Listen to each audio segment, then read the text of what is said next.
السلام عليكم.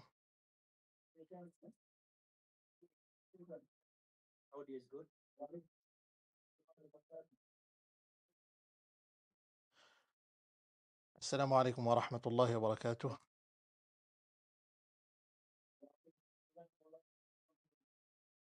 الحمد لله رب العالمين، وصلى الله وسلم وبارك على خاتم الأنبياء والمرسلين وعلى آله وصحبه والتابعين ومن تبعهم بإحسان إلى يوم الدين، أما بعد. رب اشرح لي صدري ويسر لي أمري واحلل عقدة من لساني يفقه قولي. اللهم ابسط علينا رحمتك وانشر علينا من حكمتك وافتح لنا فتوح العارفين، ولا حول ولا قوة إلا بالله العلي العظيم. اللهم لا علم لنا إلا ما علمتنا إنك أنت العليم الحكيم. أمين يا رب العالمين. Alhamdulillah. I would like first of all to thank the organizers of this entire event, mashallah, the organizers behind AMAC and Al-Haajar themselves, and those who attended of the volunteers and the attendees as well themselves, mashallah. May Allah subhanahu wa ta'ala reward you all immensely for making this happen and allowing us to be part of this opportunity. And mashallah, as far as I know, for where I am, we're 3 hours behind at the moment. So if it's midday for us, however, for you, you might have heard a lot of lectures up to now. And not only that, it's past midday, you've had lunch, now you're lethargic, you're tired. Perhaps I might bore you a little bit. So hopefully, inshallah, if you leave with at least one or two things from the different mashayikh and from the little me of myself, whatever I might be able to share with you. If it's of benefit, bi'idhnillah al-kareem, inshallah ta'ala, you may take it and make use of it as part of your life. And if there is anything that you won't benefit from, inshallah, just keep it like that, bi'idhnillah. Jazakumullah khairan. Lakin, I would like to start with قول الشاعر عندما قال: العلم زين وتشريف لصاحبه فاطلب هديت فنون العلم والأدب لا خير في من له أصل ولا أدب حتى يكون على ما زانه حدبا. They say that these lines are either by Abdullah ibn al-Mubarak or Abu al-Aswad al-Du'ali, which it means العلم زين وتشريف لصاحبه. Knowledge, and obviously I'm speaking to students, yourselves as you're sitting there, the beautiful faces, mashallah. Knowledge is beauty, an adornment and an honor. For whom? For the person who attains it. So what is your duty? فَاطْلُبْ, you have to seek it. هُدِيتَ فُنُونَ الْعِلْمِ وَالْأَدَبَ, you'll be guided and you'll be gifted several types of knowledge and sciences that you require, but most importantly, the etiquettes that you need in order to put this knowledge in place. لا خير في من له أصل ولا أدب. The one who doesn't have the asl, the foundation, which is ilm itself, but they don't have the etiquettes which go with it, they don't have any benefit. There's no khair in them. حتى يكون على ما زانه حدبا, until they become devoted to that which they are seeking, and they know that they are the wi'a, they are the vessel that takes in all of these ulum. Now, when we look at knowledge, our understanding of knowledge in today's day and age, the problem is that we understand al-ilm كإما العلم الشرعي أو العلم الدنيوي. We either have divine knowledge, sacred knowledge, which is Islam, of what we learn of tahara, fiqh, and all of that, aqidah, or we have dunyawi knowledge. By separating the segregation and secularization of knowledge, we separate engineering, becoming a doctor, surgeon, and all of that from the rest of all of these types of sciences. But what I want us to do today, to begin with, is to understand this, that people like Aristotle, a philosopher of his time, he says that knowledge in itself is the foundation and central to human flourishing. A human being cannot flourish without knowledge. What is that supposed to mean? If you pay attention properly, is it just specifically knowledge that builds your world? Or is it beyond that, especially for you as a Muslim, you and I, as a student in university today? Tomorrow you're going to graduate, and then you're going to start being part of a member of life, part of a community. As you might claim today you are part of a community, in reality is you have not entered into life yet. As you prepare yourself to go in the outside world, you realize that things are not the way they were supposed to be, or how you learnt when you were in university. But also, Plato says that knowledge itself grants mankind freedom, and if a person does not have knowledge, it becomes ignorance as their guide, and ignorance is a source of punishment. But we still need to break this down and understand. فَأَوَّلُ مَا نُرِيدُ أَن نَفْهَمَهُ, the first of what we need to understand is, where does knowledge come from? Where does the word originate from? Where's the source of knowledge first of all? Which brings us originally to the story of Adam alayhi salam, from the time of his creation, so that we can look deeper than our current understanding of ilm itself, what we are trying to seek.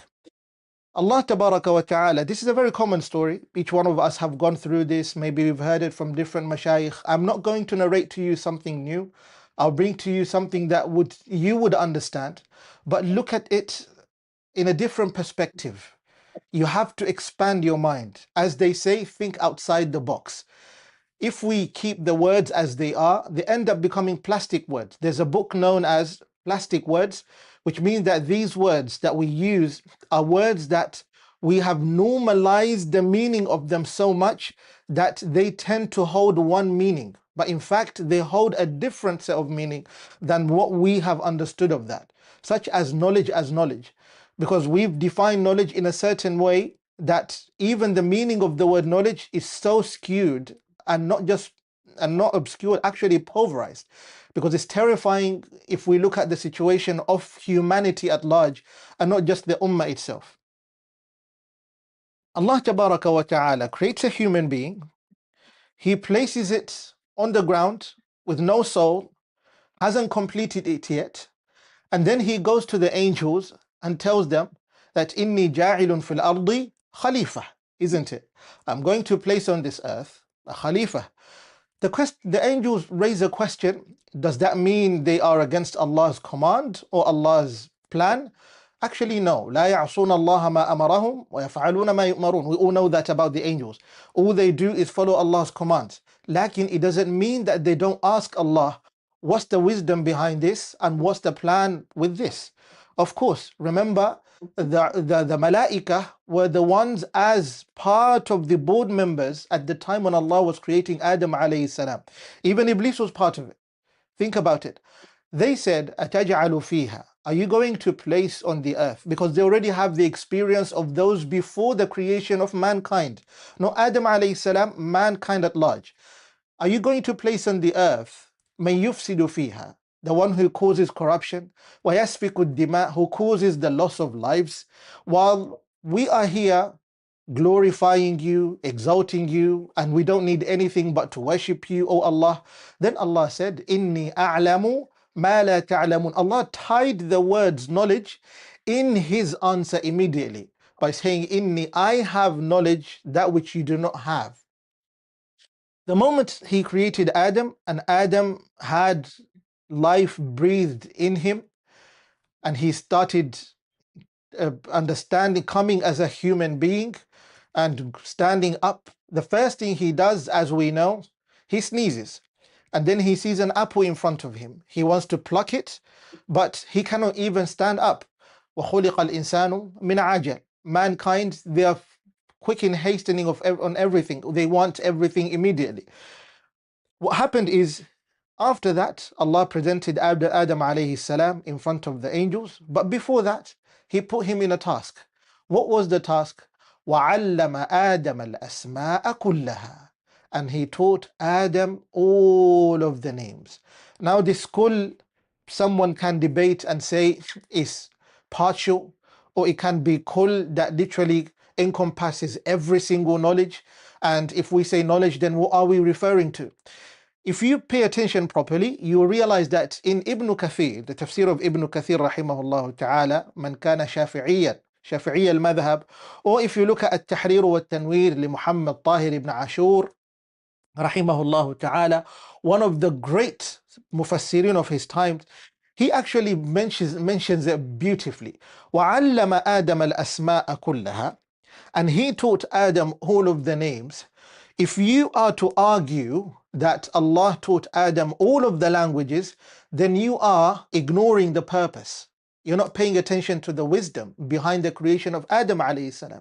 If you say that Allah taught Adam the names of things, then you're also not paying attention to the wisdom behind the creation of mankind.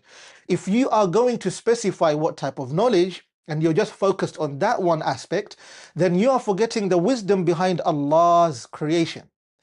Allah's purpose of creating mankind is all defined in a verse of Surah Al-Isra. وَلَقَدْ كَرَّمْنَا بَنِي آدَمَ. He explained this clearly. Ibn Ashur rahimahullah ta'ala, he says that وَلَقَدْ كَرَّمْنَا بَنِي آدَمَ, and we have honored the son of Adam.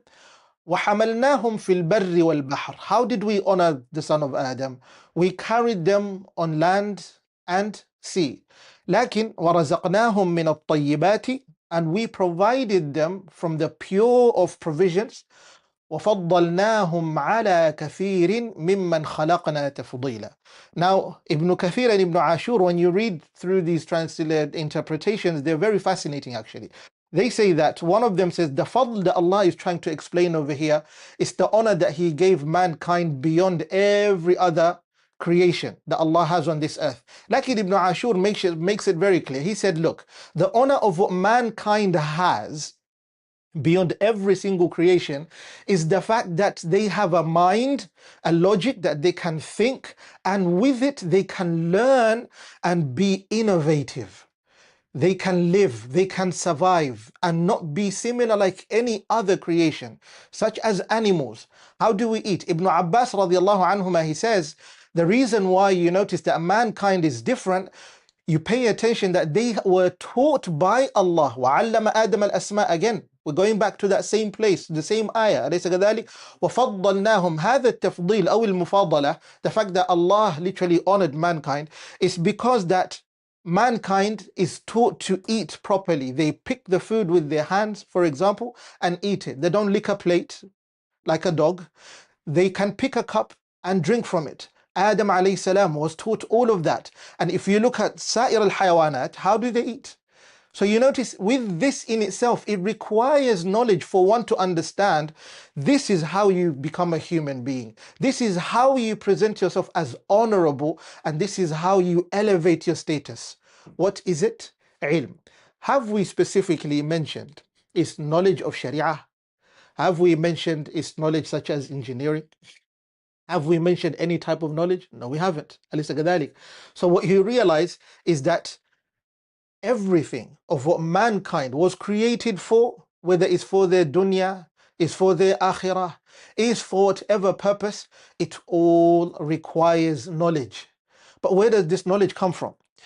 If you read in Irshad Dhawi al-Albab li Sheikh Ahmed Sa'ad hafidhahullah ta'ala, he says that if you read the first juz of the Quran of Surah Al-Baqarah, one of the wisdoms من الحكم التي نتعلمها, from among the wisdoms that we learn from the juz itself, is that when Allah speaks about the beginning of creation, عندما يتكلم ويخبرنا الله تعالى عن خلق آدم عليه السلام, you notice that the first thing that he mentions is to show us that لمن يدعي الاستقلال بالمعرفة قد يصيبه كارثة عظيمة ومن هذه الكوارث الكبر.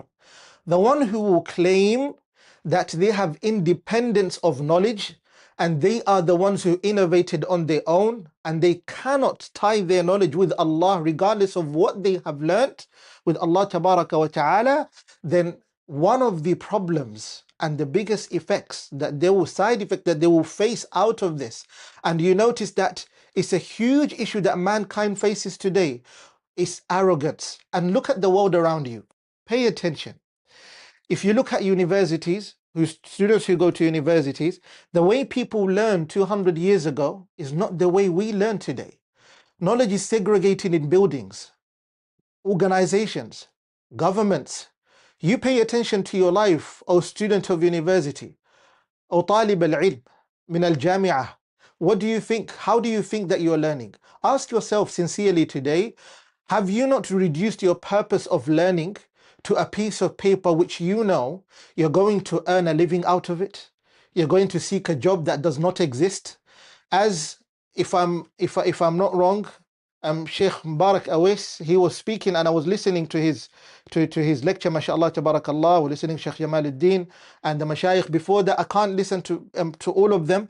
Like the little of what I heard is that you notice he was mentioning something very beautiful, which I had in the plans today to explain to you.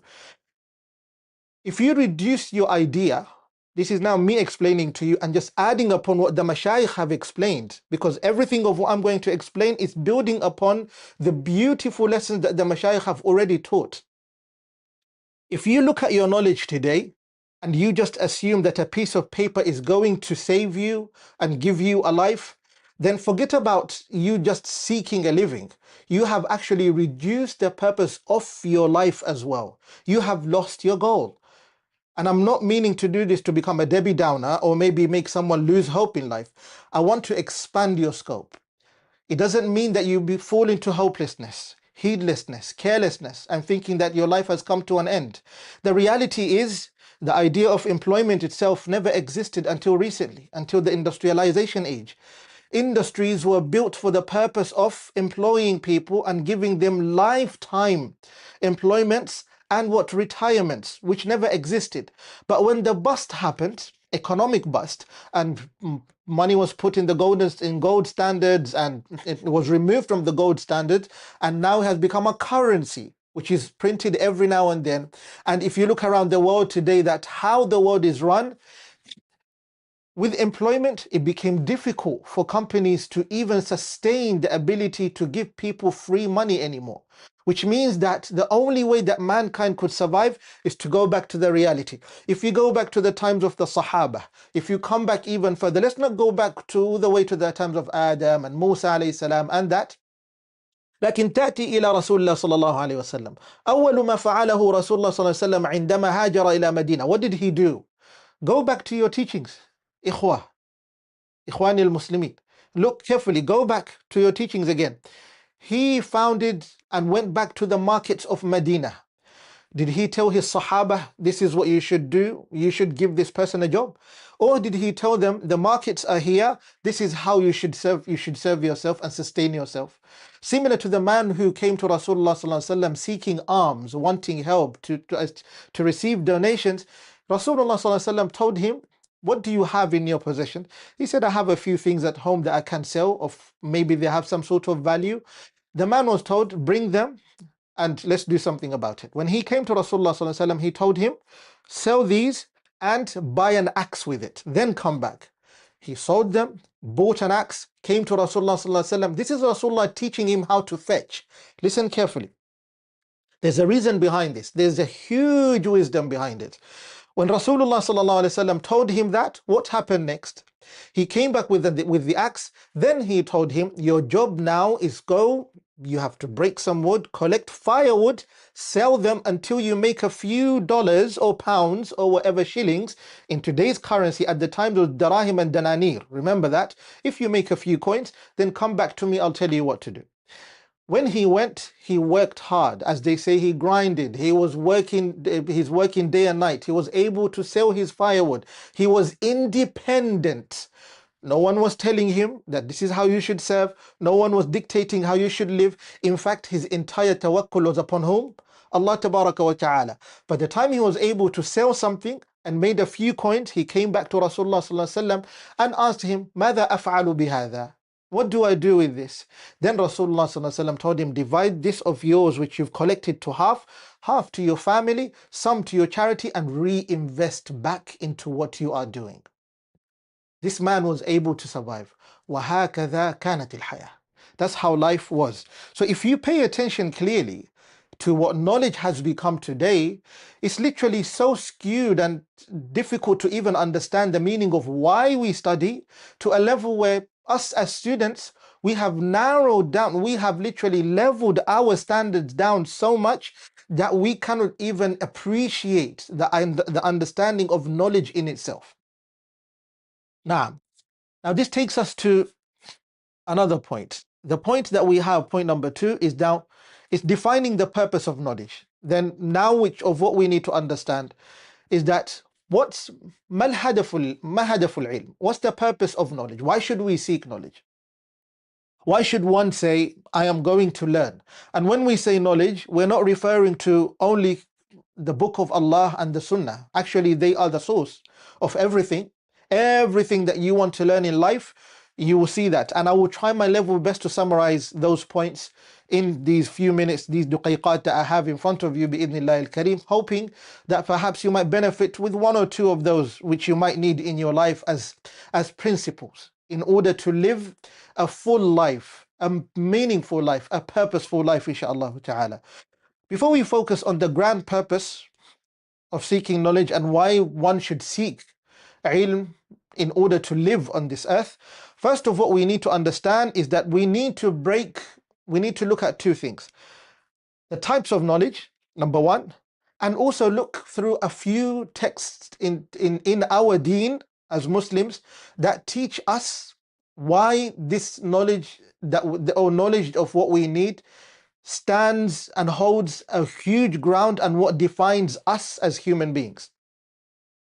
The types of knowledge, number one, we can go to different types of knowledge. And if we look at knowledge as one umbrella, then it is impossible for us to conclude our talk today and say that perhaps we will finish this lecture that we have here with something, because it is impossible. Knowledge is vast. It is the defining element of a human being.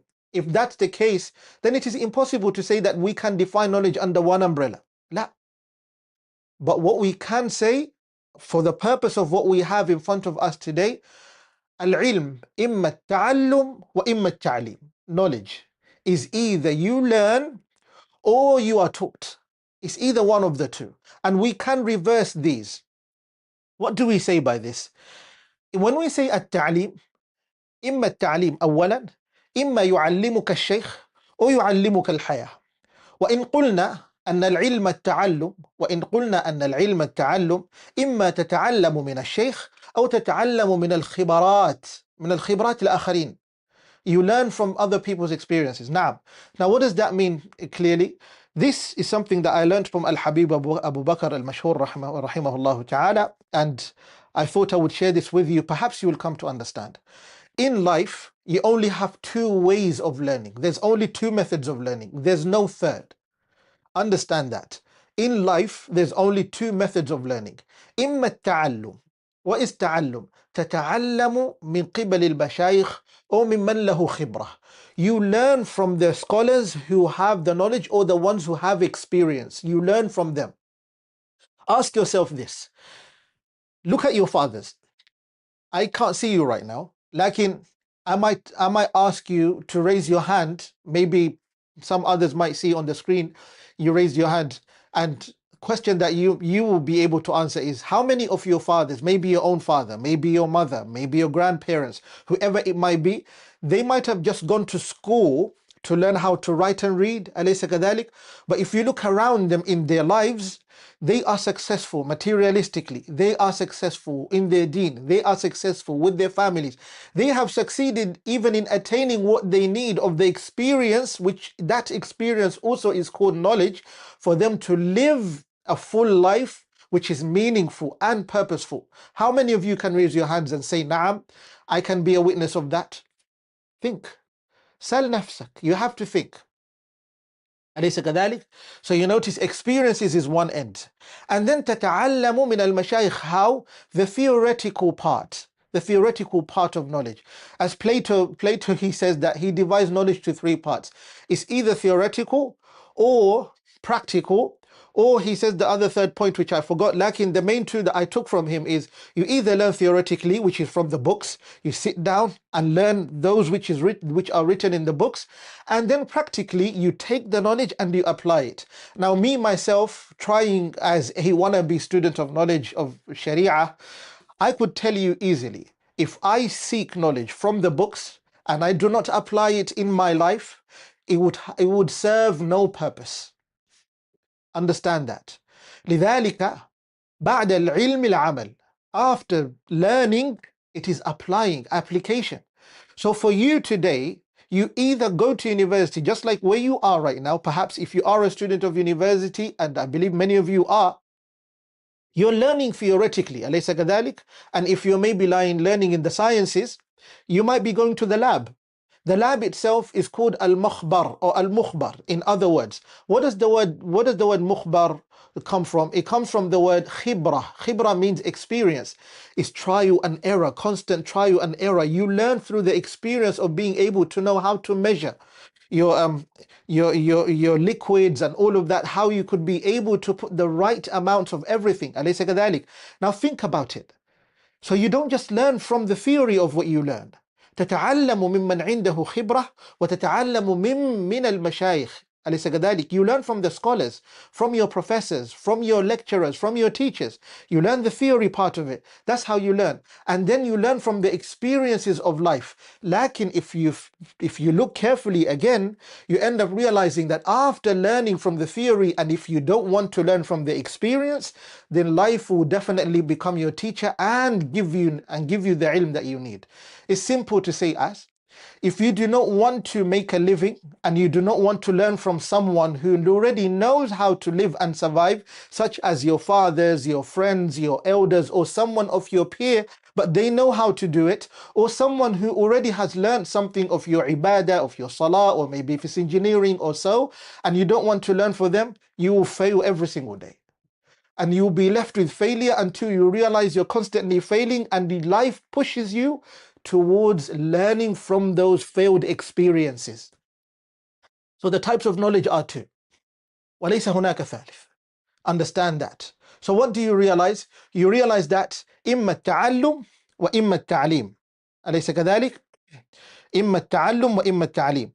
Now, and the next thing of what I want us to do and to read through the text. I don't know how long I have, inshallah. If you may give me at least another 6-7 minutes, bi'idhnillah, if that's okay. 6-7 minutes, inshallah ta'ala, and I conclude as quickly as I could, bi'idhnillah. Jazakumullah khairan. Just waiting for a notification, inshallah. Now, point number 2 that I want to raise to you is, I want us to read one hadith, just half of it, read another hadith, and read through the Quran, just a few verses, and then learn from those few verses, then come to some of the solutions of what can benefit us, bi'idhnillah. Okay, after learning that there's imma theoretical learning or practical learning, which is through experience in life, there's no other way. Then the next of what you need to learn, especially you and I as Muslims, is understand this deen that Allah tabaraka wa ta'ala left with us and brought Rasulullah sallallahu alayhi wa sallam as a gift to us. أليس كذلك?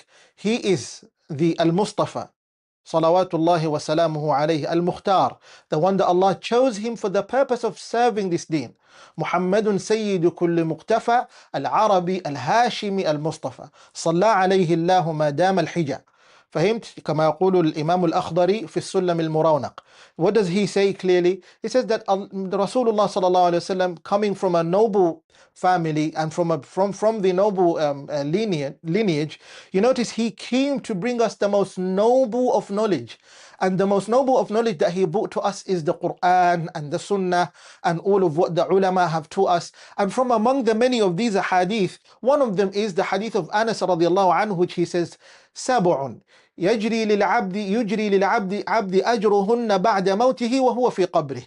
7 of these things, they accumulate for the servant of Allah while they have passed away after their demise and they are in their grave. And among the many, if you look at this hadith, من علم علما, who taught knowledge, أو كرى نهرا, who literally carved a river, أو حفر بئرا, they drilled a water well, أو غرس نخلا, or they were able to plant a date tree, أو بنى مسجدا, or they built a masjid, and it carries on like that. And then if you look at Surah Al-Alaq, you notice that Allah says what? اقرأ وربك الأكرم الذي علم بالقلم علم الإنسان ما لم يعلم. All of that, what do you realize? You realize that this deen came to teach us the idea of generosity and what purpose you should follow. It means, if you look at this hadith that we just recited, understand this. Solution number 1. Do not narrow your understanding of knowledge just to the idea that once I have learned from university, my learning journey has ended. All I have to do now is the journey of working and seeking a life. Allah is teaching us, and Rasulullah is teaching us from his words, that these deeds, if one is to do, then they are going to follow him as continuous rewards in the hereafter. You're building an investment for another life.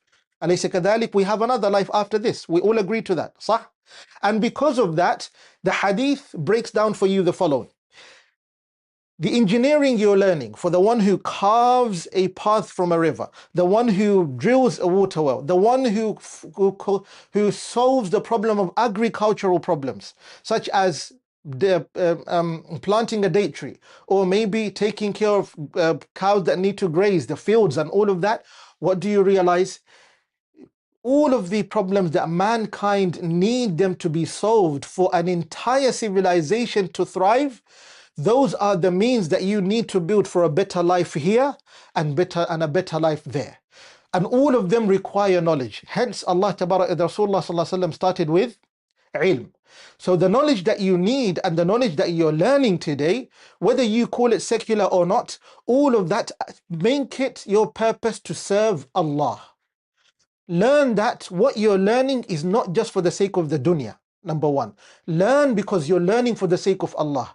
Even if it seems like it's not قال الله قال الرسول, but all of them come from the ahadith, all of them come from the source, all of them come from the meaning of what life is. Make it your purpose to serve Allah. And number two, realize this. What you need to understand is solution number two. فاقد شيء لا يعطيه. He who does not have, does not give.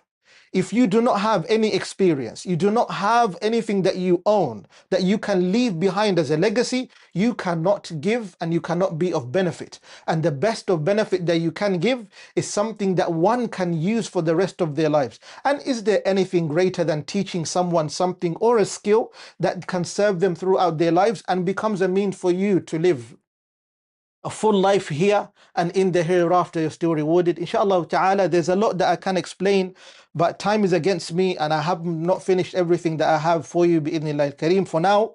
Lakin we will continue with the rest of these lectures day by day bi'idhnillah through Al-Haajar TV and the rest of the other channels that are out there. Al-Haajar TV will explain to you bi'idhnillah al-kareem where to find them, and throughout the weeks and the months coming ahead you'll be able to find that we are breaking these down. This lecture is just an introduction to show you that bi'idhnillah this is how you should perceive knowledge, inshallah ta'ala. اللهم اجعلنا من الذين يستمعون القول فيتبعون أحسنه وصلى الله وسلم وبارك على نبينا محمد وعلى آله وصحبه